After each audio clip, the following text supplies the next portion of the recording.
Shalom everyone, Lieutenant Colonel Jonathan in the reserves here for a daily update. We are 1 week and perhaps 10 minutes after this horrible war started with the atrocities perpetrated by Hamas, which resulted in more than 1,300 dead Israelis and 3,000 wounded.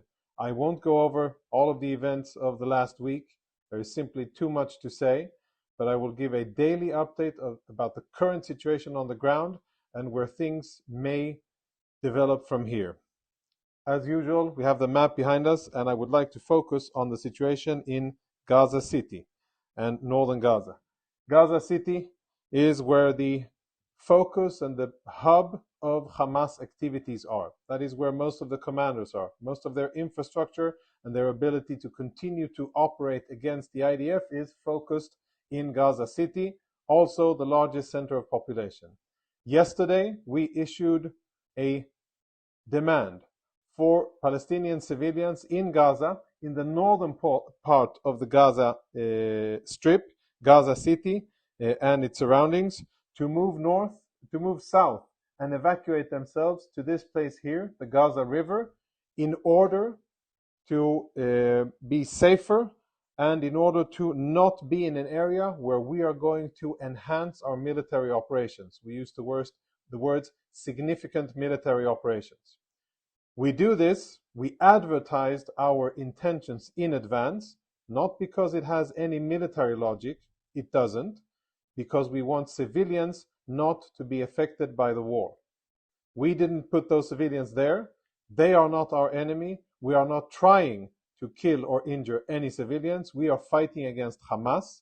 That needs to be abundantly clear. We are fighting and targeting Hamas and its military infrastructure wherever it is. That's where we targeted, and we have targeted around the Gaza Strip and in the northern part of the Gaza Strip. We have seen a significant movement of Palestinian civilians towards the south, and that's all over the news. We have seen people listening to our warning, understanding that they are doing the clever thing, moving out of a dangerous area, and that they are doing the right thing for their family and their own safety. Extremely sad and worrying to see is the fact that Hamas actively undermines and has tried to stop Palestinian civilians from evacuating that area, both via messages and also checkpoints and stops on the ground, according to reports made by international media. That, I think, is the peak of cynicism, the fact that Hamas not only holds civilians as their human shields, not only does Hamas embed itself within the civilian population and tries to use them as a disguise, not only do they hide their infrastructure underneath the civilian infrastructure, not all of those things combined, and also when we ask the civilians to evacuate, Hamas tries to stop it. Hopefully, Palestinians will do that as fast as possible, vacate the area for their own security, and return only when we tell them that it is safe to do so.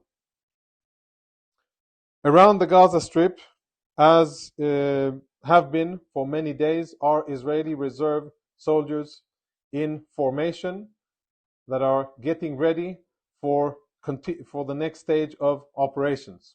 They are all around the Gaza Strip, in the south, in the center, and in the north, and they are preparing themselves for whatever target they will get, whatever task. As I've said before, our aim is very clear. The end state of this war is that we will dismantle Hamas and its military capabilities and fundamentally change the situation so that Hamas never again has the ability to inflict any damage on Israeli civilians or soldiers. Moving on to the northern front, after a few days that were a little bit quieter, I'd like to focus on an event that happened in the western sector of the border, in this area here. Hezbollah fighters fired an anti-tank missile towards Israeli troops. There was a short battle, and the situation eventually calmed down.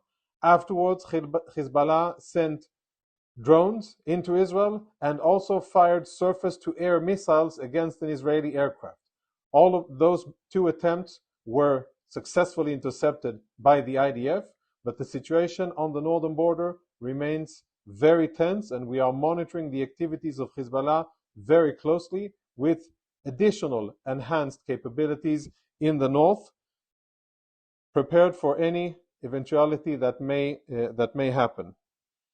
As we mark a week after this bloody attack against Israel, I draw faith and strength from the level of unity in Israel and from the level of cohesion and battle readiness of Israeli soldiers. And there's ample evidence of that out on social media and in the regular media, and I think that is very, very important to see. A few issues that have been spoken about in the media that I wish to clarify and emphasize and to make abundantly clear. The Palestinian civilians in Gaza are not our enemies. We don't assess them as such, and we don't target them as such. If they were, obviously the situation in Gaza would be totally different. We are trying to do the right thing. We are trying to evacuate civilians in order to minimize the risk for them, and it is extremely sad and regrettable that so many media outlets are focusing on our actions instead of putting the responsibility on the entity that governs the Gaza Strip, and that is Hamas. They are the ones who initiated this war. They are the ones who targeted our civilians. They are the ones who continue to fire rockets at Israel. And by the way, as Israelis were sitting down or perhaps rising from their Shabbat dinner, sirens sounded in Tel Aviv and in central Israel, and they have been sounding in southern Israel over the entire day. Rockets are still being fired at Israel. So all of this is Hamas is doing. We are responding to the situation. We are trying not to strike civilians or their infrastructure, and I think that should be recognized and respected in the world and not criticized. Last thing, positive developments, and very, very important. We've had high-level visits by various ministers of foreign affairs. On the picture you can see the top picture, Ursula von der Leyen from the European Commission, of course Lloyd Austin, Secretary of Defense from the US, together with our Deputy Chief of Staff, General Baram, and with the Ministry of Defense, and the Federal Minister of Foreign Affairs of Germany. In addition to them, the Italian Foreign Minister also visited the battle sites, and here you can see additional pictures of the two visits. The point being that European and American leaders are sending a clear message that they stand by Israel, that they understand that this act of atrocity against Israel is not another round of conflict, and that they fully support our right to defend ourselves against these monsters. I think that's a very monsters on my word. That's not what the minister said, but that is the essence of what we're saying here. And I think that is incredibly, very, very important that the world remembers. We're 1 week after the atrocity. Remember how it started. We will likely evolve into additional significant combat operations. When we do so, remember how this started. Not by our initiative, not by our choice, and definitely not by the targets that we chose to make. All of this is Hamas making. I hope you find this useful.